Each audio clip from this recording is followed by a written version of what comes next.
Eh bien, salut à tous, c'est Graven pour ce 9e épisode sur l'apprentissage du langage Python. Dans la 8e partie, nous avions vu la notion d'héritage qui nous permettait de regrouper les différents points communs propres à nos différentes classes en une superclasse. Aujourd'hui, je vous propose d'attaquer une toute nouvelle notion qui va traiter d'interface utilisateur. En effet, jusqu'à présent, on utilisait la console pour que l'utilisateur puisse aussi bien saisir des informations, mais surtout pour que l'application puisse lui en afficher. Seulement, dans la réalité, il y a bien un intermède graphique supplémentaire composé d'images, de champs, de boutons qui permettront, une fois enclenchés, d'appeler telle ou telle fonction présente dans la partie logique de l'application. Alors justement, dans cette vidéo, je vais utiliser un module qui se nomme Tkinter, qui est l'un des plus simples à prendre en main pour concevoir sa première interface graphique en Python. Bien, maintenant qu'on a vu la théorie, passons à la pratique. La première des choses à faire pour créer une interface graphique, c'est d'avoir un support sur lequel on va placer nos différents éléments. Par exemple, une fenêtre. Alors, comment créer une fenêtre grâce à Tkinter? Eh bien justement, c'est ce que nous allons voir tout de suite. Tout d'abord, comme on va utiliser le module Tkinter, il va falloir l'importer. Donc on va dire, depuis le module Tkinter, tu vas venir m'importer l'ensemble des éléments avec la petite étoile. Donc je vais sauter de ligne et ici on va venir créer une première fenêtre. Ça va être la fenêtre principale de notre application.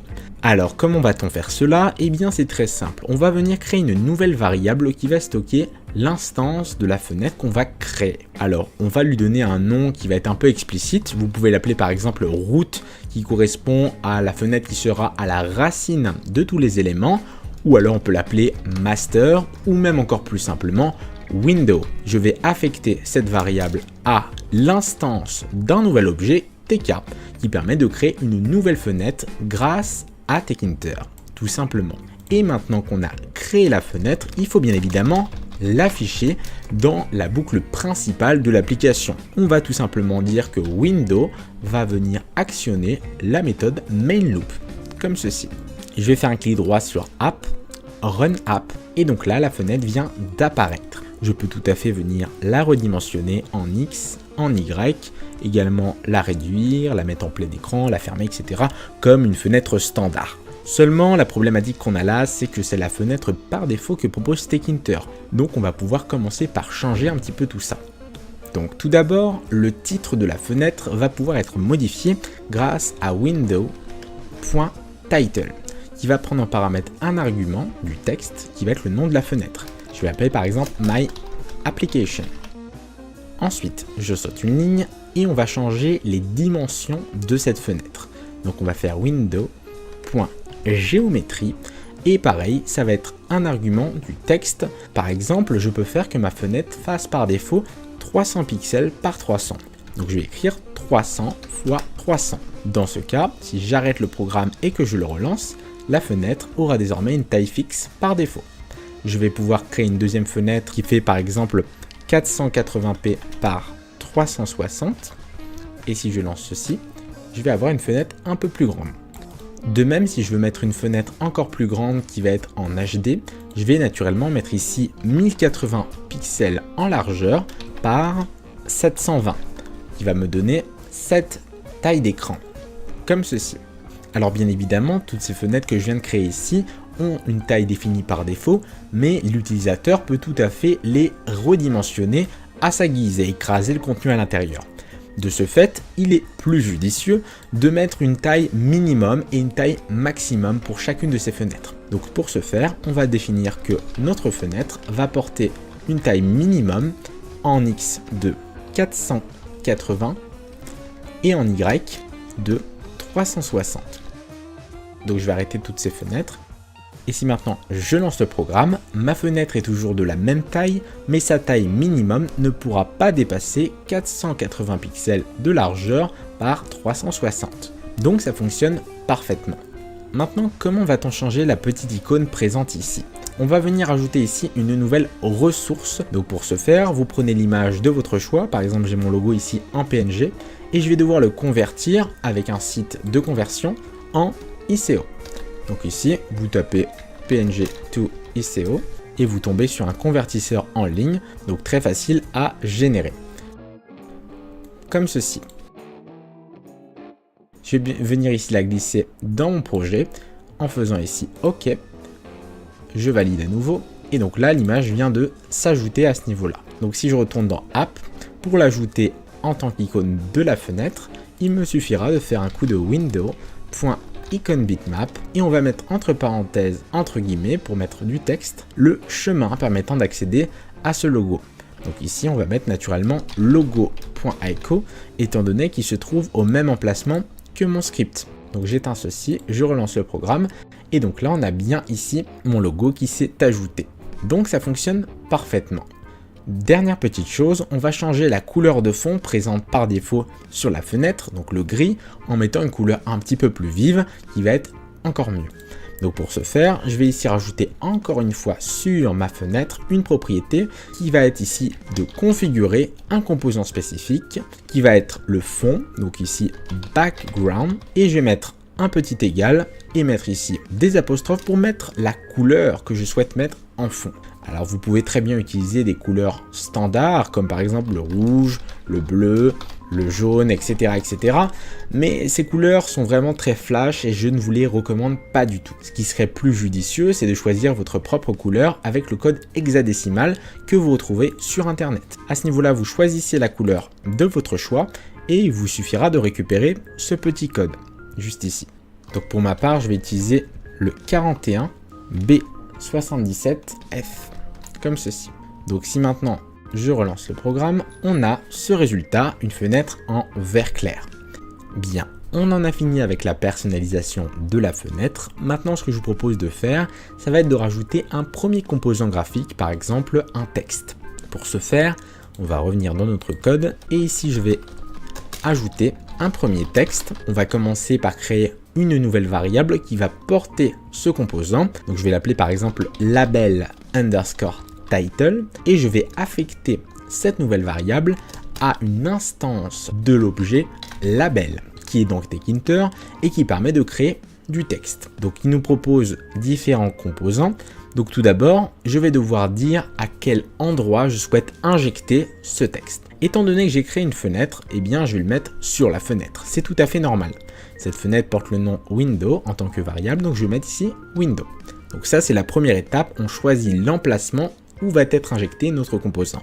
Ensuite, je vais rajouter une virgule et je vais lui donner une propriété texte qui va être égale à ici, bienvenue sur l'application. Comme ceci. Donc ça, c'est la première étape, on crée un nouveau composant. Maintenant, pour l'afficher, il va falloir faire simplement labelTitle.pack pour l'empacter dans cette fenêtre. Voilà, très simple à ce niveau-là. Si je relance le programme, on a bien mon texte qui s'est ajouté. Alors bien évidemment, il est un petit peu petit, on aimerait qu'il ait une autre couleur de fond et de texte, donc il va falloir personnaliser un petit peu tout ça. Juste après avoir choisi ici le texte que l'on souhaite mettre, on va pouvoir ajouter d'autres propriétés. Donc la première, ça va être pour changer la police. Donc je vais mettre ici font égale, entre parenthèses, entre guillemets, on va donner le nom de la police d'écriture que l'on souhaite donner. Alors vous en trouvez pas mal sur internet. Vous avez par exemple Arial, vous avez Helvetica ou alors Courrier par exemple. Donc ça, c'est le premier argument pour choisir quel fond on va utiliser. Et le deuxième, ça va être la taille du texte. Donc par exemple, je vais mettre 40 pixels. Je lance le programme et donc là on peut voir que le texte a bien changé de police d'écriture et de taille. Donc ça fonctionne parfaitement, mais la couleur n'est toujours pas bonne. Donc pour changer la couleur d'arrière-plan, on va rajouter une nouvelle propriété qui s'appelle BG pour background et je vais mettre ici entre apostrophes le code couleur exactement comme on l'avait mis pour l'arrière-plan de la fenêtre. Donc je vais coller ceci et je vais rajouter ici une énième propriété qui va être le foreground. Donc ça va être la couleur du texte qui va être en blanc comme ceci. Donc je vais tout de suite relancer le programme. Et donc là, on peut voir que le résultat est correct. On a les couleurs qu'on vient d'associer. Super. Mais là, vous allez me dire, ok Graven, c'est bien beau tout ça, mais comment centrer ce texte au milieu de la fenêtre? Eh bien justement, quand on va empacter notre composant graphique, on va pouvoir donner d'autres propriétés qui sont propres à l'emplacement et à la position du composant en question. Par exemple, je peux faire que ce composant penche à gauche en faisant ici side et en lui donnant comme valeur left. Si je lance ce programme, ce composant penche bien à gauche. Pareil, je peux très bien le mettre en bas et dans ces cas-là, on a ce résultat. Donc vous pouvez jouer ici sur ce type de paramètres, mais ce qui est intéressant, c'est de lui faire prendre l'entièreté de la place en lui donnant une expansion qui va être vraie. Yes. Donc je vais fermer toutes ces fenêtres et je lance ce programme. Et donc là, le résultat est correct. Et même si je modifie la taille de la fenêtre, le texte sera toujours au centre de cette dernière. Super. Bien. Alors, comment allons-nous ajouter un second texte sur notre fenêtre? Eh bien, c'est très simple. Je vais repartir du premier titre, le dupliquer et on va venir modifier un peu tout ça. Donc tout d'abord, étant donné que c'est un sous-titre, je vais l'appeler label subtitle, comme ceci. Donc ici, ce texte sera toujours injecté dans la fenêtre principale. Ensuite, le texte, on va venir un petit peu le changer en mettant « Hey, salut à tous, c'est Graven ». Ensuite, la police d'écriture, toujours courrier. Et on va ici réduire un petit peu la taille du texte en mettant 25 pour un sous-titre. Et le reste, pas besoin de le changer. Super. Vous avez créé un second composant. Donc je vais relancer la fenêtre. Et donc là, on peut voir que j'ai bien mon titre et mon sous-titre. Donc ça fonctionne parfaitement. Mais là, vous allez me dire, ok Graven, c'est bien beau tout ça, mais là, nos deux textes ne sont pas centrés au milieu de la fenêtre. Effectivement, chacun d'entre eux a une fonction d'expansion qui permet de prendre autant de place que nécessaire pour essayer de rentrer à peu près les deux textes dans la fenêtre. Mais ce n'est pas forcément la méthode la plus correcte. Ce qu'on va devoir faire, c'est créer ce qu'on appelle une frame. C'est comme une sorte de boîte dans laquelle on va placer nos éléments et on va pouvoir dire à cette boîte, bah tu vas te mettre au centre de la fenêtre. Comme ça, c'est plus simple pour nous. Alors, comment créer cette frame, cette fameuse boîte? Eh bien, c'est très simple. Avant de créer nos deux composants textuels, on va ici créer la boîte. Et là, on va créer une nouvelle variable qui va s'appeler frame et qui sera égale à une nouvelle instance de l'objet frame de TechInter. Donc là, comme pour les textes, on va devoir préciser l'endroit où sera placée cette frame. Donc nous, ce sera dans Window, qui est la fenêtre principale. Et on va rajouter une propriété BG, comme tout à l'heure, pour changer la couleur de fond de vert. Et je vais la placer juste ici. Donc maintenant qu'on a fait ça, au lieu de créer le label dans la fenêtre, eh bien je vais le mettre dans ma boîte. Pareil pour le second texte, dans la boîte. Et donc maintenant, il ne restera plus qu'à l'ajouter, l'empacter en faisant naturellement un frame.pack, exactement comme tout à l'heure. Et ici, c'est là où on va mettre la fonction d'expansion pour centrer la boîte cette fois-ci. Donc plus besoin ici de le préciser à ce niveau-là. Parfait. Donc on va tester ça de suite, je lance le programme. Et donc là, on peut voir que nos deux composants textuels sont désormais au même endroit dans la même boîte et ils sont tous les deux centrés correctement. Alors, vous allez me dire, mais elle est où ta fameuse boîte, ta fameuse frame? Eh bien là, elle est cachée, mais vous pouvez très bien mettre des bordures si vous voulez la voir visuellement. Ça peut vous aider à bien comprendre cette notion de frame. Donc pour afficher cette fameuse boîte, on va tout simplement rajouter une propriété qui va être BD pour border, donc la bordure qui va avoir une taille de 1, et une seconde propriété pour avoir un relief, pour distinguer ça du fond. Donc je vais mettre ici relief égale sunken. Et si maintenant je lance le programme, on peut voir qu'on a bien cette fameuse boîte qui est affichée. Donc si je mettais le sous-titre à l'extérieur, vous verrez que le texte n'est plus dans cette fameuse boîte et donc n'est plus centré. Ok, on va effacer tout ça. Je vais enlever la bordure et là, on est bon. Bien, on en a fini avec les textes, maintenant vous savez comment afficher des informations sur l'écran de l'utilisateur, mais nous on aimerait bien interagir avec cette interface graphique, d'où l'intérêt de commencer à voir la notion de bouton. Alors, comment rajouter un bouton? Eh bien c'est très simple, on a quasiment déjà tout vu. Donc vous allez revenir sur votre petit script, et juste après avoir ajouté le texte, on va venir ajouter un premier bouton, qui va me permettre de me rediriger vers ma chaîne YouTube. Donc ici, je vais l'appeler par exemple YT Button et ce sera égal à une nouvelle instance du composant Button. Donc le même principe, on va dire l'endroit où on veut placer ce bouton. Donc ça va être dans notre fameuse boîte frame. Ensuite, je vais lui mettre un texte qui va être par exemple ouvrir YouTube. On rajoute une virgule. Là, je vais mettre les mêmes propriétés de couleur, comme ceci. Sauf que j'aimerais bien inverser la couleur de fond du bouton en mettant ici du blanc et faire que le texte soit cette fois-ci en vert pour avoir un effet un peu plus sympa. Donc maintenant que j'ai créé le bouton, je vais simplement faire comme tout à l'heure, ytbutton.pack, comme ceci. Donc c'est parti, on va tester ça. Et là, regardez, on a créé notre premier bouton. Donc vous voyez que maintenant que vous savez gérer un petit peu les propriétés, c'est très simple de rajouter un nouveau composant. Alors bien évidemment, vous pouvez le personnaliser un petit peu plus que ça, en rajoutant un peu de marge par exemple au-dessus. Dans ces cas-là, lorsque vous allez l'empacter, vous allez donner la consigne de donner un padding, donc c'est-à-dire une marge en Y, au-dessus du bouton. Et je vais rajouter une énième propriété qui va être un remplissage en X. Ça va nous permettre que le bouton prenne toute la largeur disponible en X. Alors je vais réduire un petit peu la taille de la fenêtre pour avoir un truc qui rend un peu mieux, en mettant 720 par 480, et comme ça on va avoir un résultat de la sorte. Ok, on en a fini avec la partie design de notre fenêtre. Maintenant il va falloir attaquer l'aspect logique. Comment faire pour que lorsqu'on clique sur le bouton ouvrir YouTube, ça déclenche une page web avec ma chaîne YouTube. Alors on va commencer par importer ici un nouveau module qui se nomme WebBrother, qui permet d'ouvrir des pages internet et de faire tout un tas de choses par rapport à ça. Ensuite, je saute de ligne et ici, je vais créer une fonction qui va s'appeler OpenGravenChannel, comme ceci, et qui va simplement faire WebBrother.OpenNew et il me restera plus qu'à mettre entre guillemets l'adresse URL de ma chaîne YouTube. Donc http youtube.com/gravenilvec-tuto.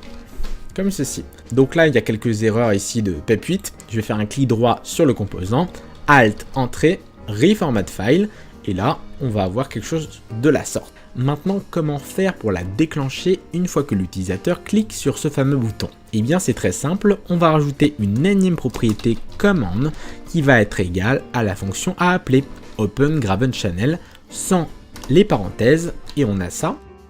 Donc je vais fermer ceci, je relance. Et donc à partir de maintenant, je clique sur le bouton ouvrir YouTube, ça m'ouvre bien le navigateur internet et ça démarre la bonne adresse qui redirige vers ma chaîne YouTube. Ah, bien, salut à tous, c'est Graven. Parfait, on en a fini avec cette première grande partie. Je vous propose maintenant d'en attaquer une seconde avec un autre exemple, un générateur de mots de passe. Donc, attaquons tout de suite le développement. Vous allez commencer par créer ici un nouveau fichier Python qui va s'appeler password_generator. On fait OK et donc là, on est bon. Donc comme tout à l'heure, la première étape, ça va être d'importer les composants propres à Tkinter afin de pouvoir s'en servir par la suite. Donc on va récupérer Tkinter et on va dire tu vas m'importer l'ensemble des éléments à l'intérieur, donc avec la petite étoile. Ensuite, on va faire la création de la fenêtre.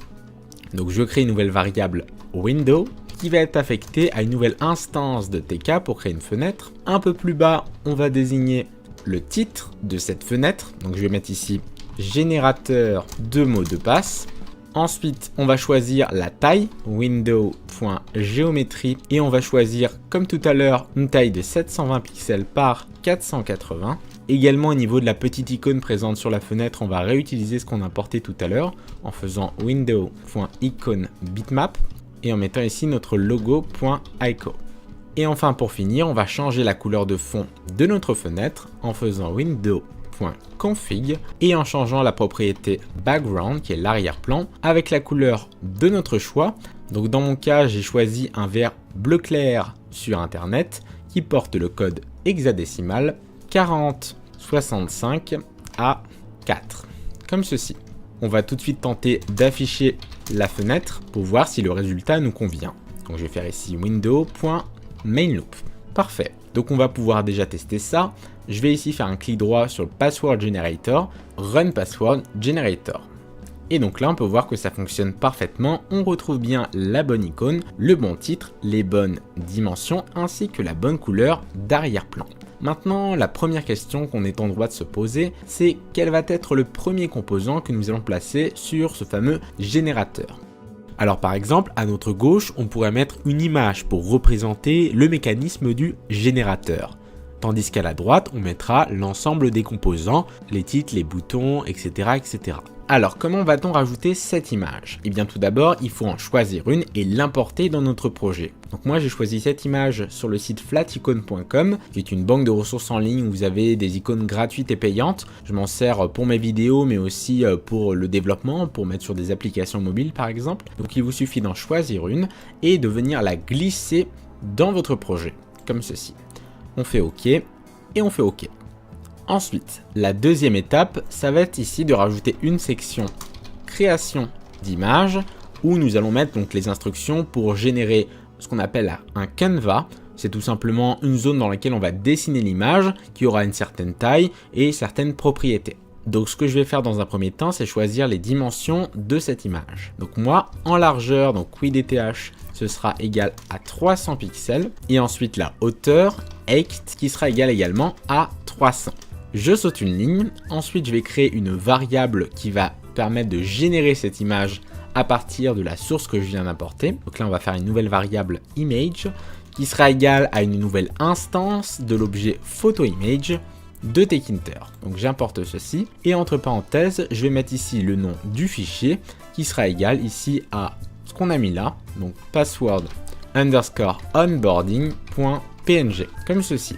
Donc ce que je vous recommande de faire, c'est juste après avoir créé cette image, de rajouter une petite méthode par-dessus, un point zoom, où vous allez commencer à personnaliser la taille et les dimensions de votre image en zoomant ou en dézoomant dans cette dernière. Donc moi par exemple, j'ai choisi comme taille de zoom 35, point subsample, qui va nous permettre de désigner un pattern. Donc pour l'instant, j'ai laissé 32. Après, libre à vous de jouer avec ces deux paramètres pour avoir une image plus ou moins grande. D'accord ?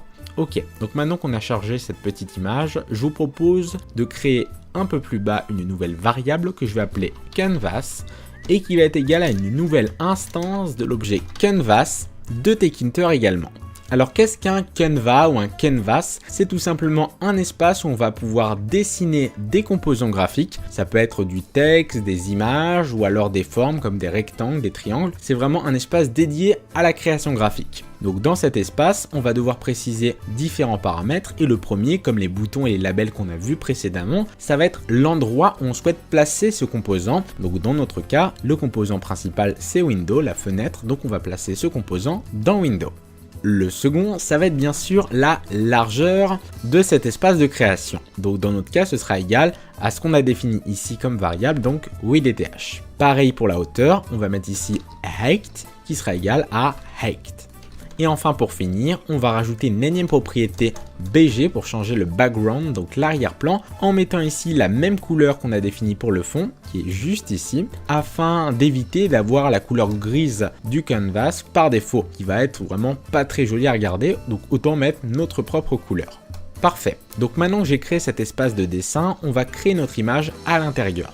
Pour ça, rien de très compliqué, je saute une ligne à nouveau, et je vais faire canvas.create. Et regardez, il me propose tout un tas de possibilités. Donc comme je vous ai dit, il y a des lignes, des ovales, des rectangles, des polygones, etc. Donc nous, ce qui va nous intéresser, c'est Create Image. Donc entre parenthèses, on va placer différents arguments. Tout d'abord, on va devoir choisir le point en largeur et en hauteur qui va concerner le centre de cette image. Donc pour récupérer ce centre, il suffit de récupérer la valeur de la largeur, WDTH, et le diviser par 2. On rajoute une virgule, on va faire pareil pour la hauteur, height divisé par 2. Et enfin, le dernier argument, ce sera ici notre fameuse image qu'on a importée un peu plus haut à ce niveau-là. Donc ici, image. Parfait. Et maintenant, comme tout bon composant qui se respecte, on va faire un coup de canvas.pack pour impacter cela dans notre fenêtre, puisque c'est là où on a choisi de l'injecter. Et je vais mettre ceci au centre de l'écran en venant choisir une propriété d'expansion au maximum. Donc on va tester ceci, je vais arrêter le programme courant et je le relance. Et donc là, on a bien notre image qui s'est générée au centre de l'écran. Donc ça fonctionne parfaitement. Alors comme vous le voyez à l'écran actuellement, on a une petite bordure blanche qui s'est rajoutée autour de notre image. Alors dans la réalité, elle est autour du canvas, donc de l'espace où on a dessiné et non de l'image. Mais on peut très bien la retirer. Sur le composant canvas, on va venir ajouter deux propriétés. Donc la première propriété, ça va être BD pour bordure égale à 0. Et la seconde va être highlight thickness qui sera égal à 0 également. Donc si je relance le script, on peut voir que ça fonctionne parfaitement, il n'y a plus les bordures. Super. Maintenant qu'on a créé cette image, qu'allons-nous rajouter pour que ce soit un vrai générateur, puisque là c'est juste une image sur une fenêtre? Eh bien on va mettre un titre pour rappeler le contexte, on va mettre également un champ dans lequel sera généré le mot de passe pour que l'utilisateur puisse le copier-coller, et enfin un bouton pour faire l'action de générer le mot de passe. D'accord? Comme on l'a vu tout à l'heure, on va devoir utiliser les frames et les boîtes, puisque là notre image prend toute la place, donc déjà il faut la mettre dans une boîte à part. Donc là je crée la frame principale, donc on va faire ici frame qui sera égal à une nouvelle instance de frame et qui va être placée dans la fenêtre principale, window. Je vais également lui rajouter la propriété BG, toujours pareil, pour lui mettre une couleur de fond. Donc je vais prendre ici la même couleur et l'injecter à ce niveau-là. Alors une fois que j'ai fait ça, bien évidemment, le canvas que j'ai ici ne va plus se générer dans la fenêtre principale, mais dans la frame que je viens de créer juste là. Donc ici on met frame. Parfait. Ici je n'aurai plus besoin d'expand yes puisque ce sera fait sur la boîte et non plus sur le composant. Et donc juste après, on va ici afficher la frame. Donc on va faire un coup de frame.pack et c'est elle qui va être expand en yes. On va rajouter un deuxième composant. Donc ici je vais créer par exemple un titre. Donc pour créer le titre, comme on l'a vu tout à l'heure, on va commencer par créer une nouvelle variable label title qui va être égale à une nouvelle instance de l'objet label de Tkinter. Donc comme on a vu précédemment, on va commencer par mettre la fameuse boîte frame. Ensuite on va mettre le texte en question. Donc ça va être par exemple mot de passe. Ensuite, on continue avec la police d'écriture et la taille. Donc font égale, entre parenthèses, je vais utiliser le Helvetica avec une taille de 20. Donc la couleur de l'arrière-plan BG, ça va être le fameux bleu clair qu'on utilise tout le temps. Donc je peux le coller à ce niveau-là. Et enfin, la couleur du texte, foreground, qui va être en blanc. Et enfin, il me restera plus qu'à faire un coup de labeltitle.pack pour venir l'injecter dans cette frame, donc dans cette boîte que j'ai créée au préalable. Donc on va tester ça, je relance le script et on a bien notre image avec le titre en dessous. Mais là vous allez me dire, ok Graven c'est bien beau tout ça, mais comment faire pour que l'image soit à gauche de l'écran et le titre à droite, pour vraiment avoir une partie scindée en deux morceaux pour que ce soit plus agréable. Au lieu ici d'utiliser le point pack sur nos deux composants étant dans la même boîte, eh bien, il va falloir utiliser un système de grillage. Donc ici, au lieu d'utiliser le point pack, je vais utiliser le point grid. Entre parenthèses, je vais mettre trois arguments. Le premier, row, ce sera le numéro de la ligne. Donc les deux seront sur la même ligne, donc 0. Pareil ici, point grid, row égale 0. Ensuite, le deuxième argument, ce sera la column, qui va être la colonne. Donc notre image sera sur la première ligne de la première colonne, donc 0 ici. Tandis que la deuxième, comme elle est à côté, ce sera la colonne juste après, column égale 1. Donc on a ces deux arguments, maintenant ils seront vraiment côte à côte, mais c'est pas tout. Il faut rajouter ici un énième argument, sticky, qui va permettre de choisir où l'image va être placée par rapport à l'est, au nord, etc. Donc nous ce sera ouest, et pareil pour le second, sticky égale ouest.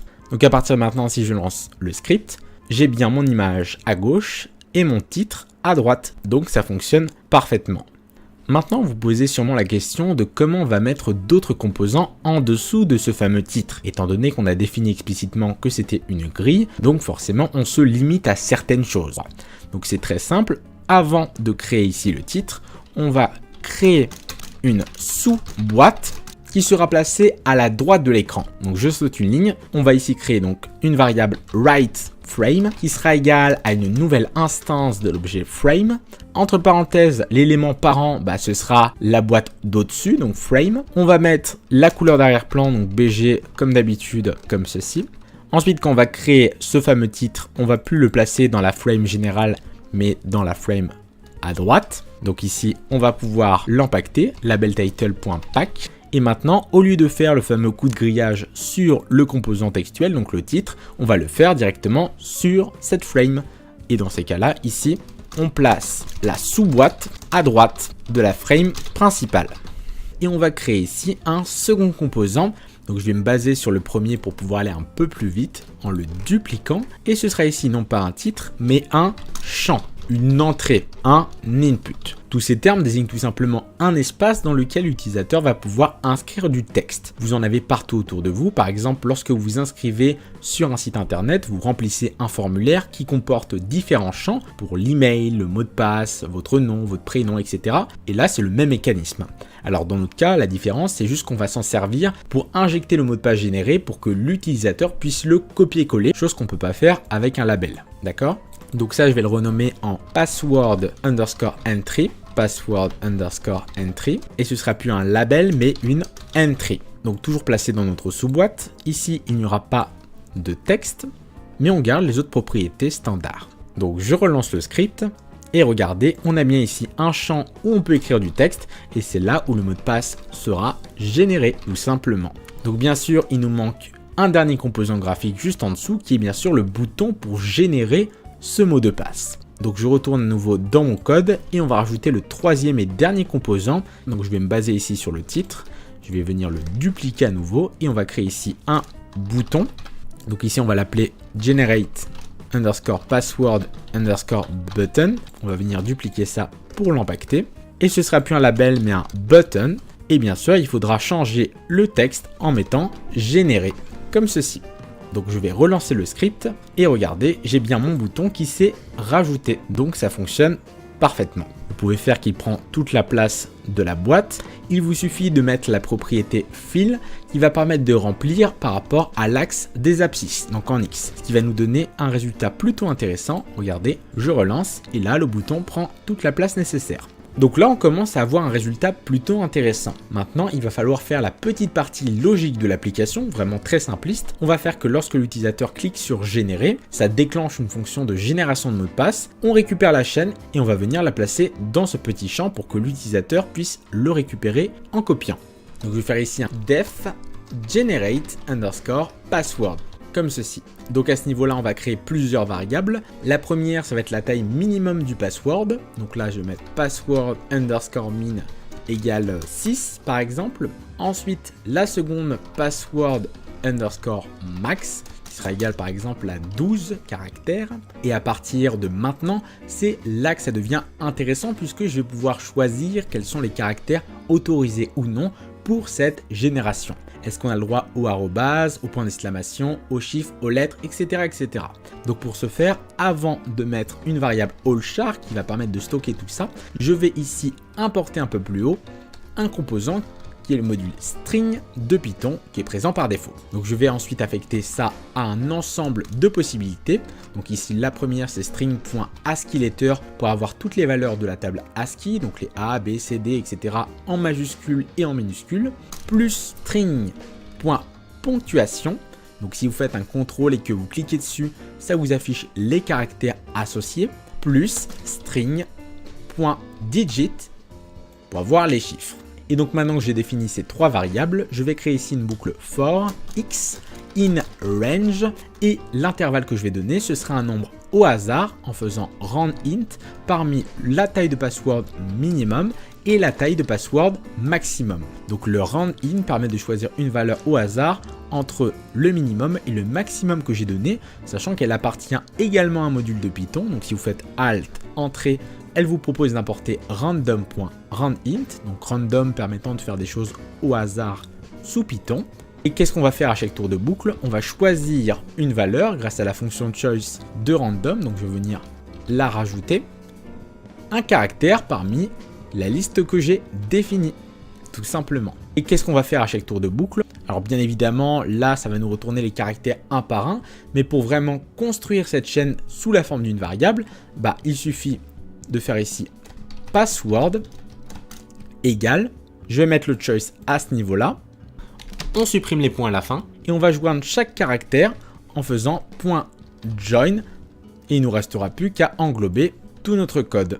Et à partir de maintenant, on a bien généré le mot de passe en une seule ligne. Et donc maintenant, comment faire pour afficher le mot de passe généré à l'utilisateur dans ce fameux champ?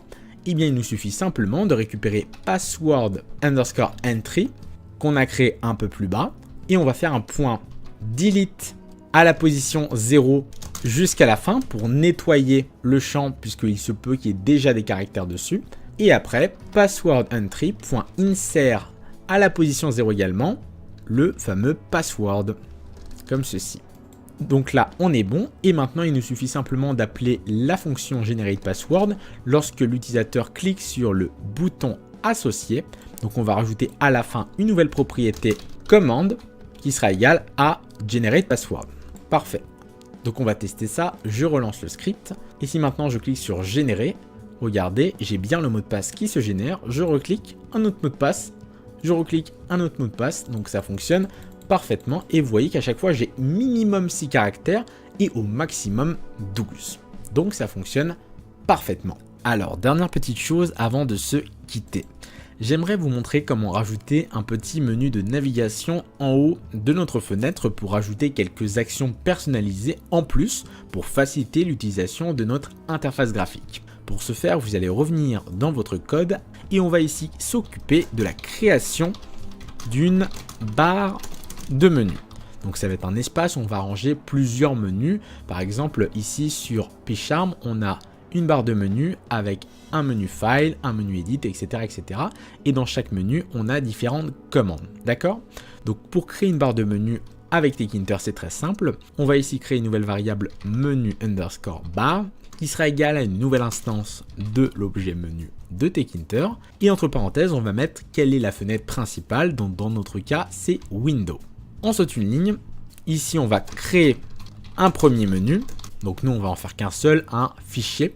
Donc là, je vais écrire file underscore menu pour le nom de la variable. Et ce sera égal à une nouvelle instance de menu également. Mais cette fois-ci, ce menu sera dans la barre de menu. Donc ici, on mettra comme élément parent menu bar puisqu'il est à l'intérieur. Je vais également rajouter une petite propriété tir off à 0 pour éviter d'avoir des petits tirets un petit peu dégoûtants sur cette fonctionnalité. Ensuite, sur ce file menu, je vais pouvoir ajouter ici des commandes en donnant un label. Par exemple, je vais mettre ici nouveau. Donc ça, on peut imaginer que ça crée un nouveau mot de passe sur l'application. Et on va rajouter la commande associée, donc celle qui va faire l'action. Et dans notre cas, c'est GeneratePassword qu'elle appelle. Je saute une ligne, on va rajouter ici une seconde commande, add command. Et là, je vais faire un truc pour fermer le logiciel. Donc label égale, on va mettre quitter. Et la commande, donc pour fermer la fenêtre, ce sera window.quit, comme ceci. Donc maintenant qu'on a défini les commandes de ce menu, il ne nous restera plus qu'à l'ajouter en cascade dans la barre en faisant menu bar.add cascade. On va lui donner un nom, donc là je vais l'appeler par exemple fichier. Et ici on va devoir préciser le menu qu'on souhaite rajouter, donc nous c'est file menu, donc ici on va le mettre à ce niveau-là. Une fois que ceci est fait, on va pouvoir configurer notre fenêtre pour ajouter cette menu bar en faisant un coup de window.config et entre parenthèses, on va mettre donc menu égale menu bar, comme ceci. Donc là, je ferme ceci, je lance le script et regardez, on a notre file menu à ce niveau-là et si je clique dessus, on a nouveau et quitté. Donc si je fais nouveau, ça génère le mot de passe comme ceci. Regardez, ça appelle bien la fonction et si je fais quitter, ça ferme le logiciel. Donc voilà un petit peu ce que je voulais vous montrer aujourd'hui. Vous voyez qu'il y a beaucoup de possibilités avec Tkinter. On risque de voir d'autres choses par la suite. Mais pour ceux que ça intéresse, je vous laisserai la documentation complète en description. Et également la version de ce code et de l'autre code en mode objet, en mode structuré. Puisque là, on est sur un style très procédural, mais avec le mode objet qu'on a vu dans l'épisode 7, on peut vraiment mieux partitionner le code. Donc je vous invite à la regarder, vous verrez que c'est encore plus lisible et encore plus propre, puisque lorsque vous allez arriver sur des grosses interfaces graphiques, vous risquez de vous y perdre en restant sur cette méthode standard. Sur ce, comme à chaque fin de vidéo, je vous propose maintenant un petit travail pratique à faire pour la prochaine fois. Donc aujourd'hui, ce sera un petit cookie clicker. Donc vous allez créer une fenêtre avec un cookie au centre de l'écran. Donc des images de cookies, vous en trouvez facilement sur Google en PNG. Ensuite, vous allez créer un compteur lorsqu'on clique dessus ou avec un bouton en dessous, comme vous voulez. Et pour les plus courageux d'entre vous, vous allez tenter de faire une petite boutique qui permet, lorsqu'on vend des cookies, d'aller plus vite ou alors de changer l'image, comme vous voulez, etc. Le but est de jouer et de pratiquer cette notion pour que vous puissiez vous en servir facilement. Vous aurez bien sûr le corrigé du TP ainsi qu'un petit quiz en description pour vous entraîner sur tout ce qu'on a vu aujourd'hui. En tout cas, j'espère que cette vidéo a été assez complète pour vous. Elle m'a pris près de 3 semaines, dont 2 semaines d'écriture et 4 jours de tournage. Donc j'espère qu'elle vous aura vraiment plu. Si c'est le cas, n'hésitez pas à vous abonner, à partager la vidéo et à la commenter. Sur ce, c'était Graven. Ciao à tous et à la prochaine. Hey hey.